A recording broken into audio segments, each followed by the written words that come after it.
没错，拍个。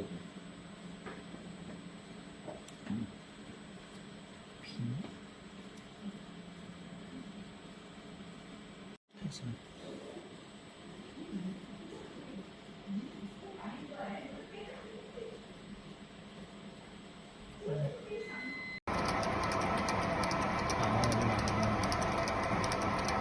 这个是客户的焊接啊，它是焊接这个地方和焊接这个地方，这就是焊完的实物照片，是没有任何痕迹的，知道吧？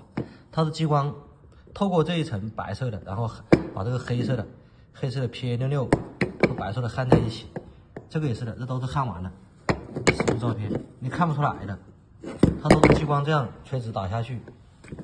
这个在汽车行业用的很多，这种，这是客户的样品。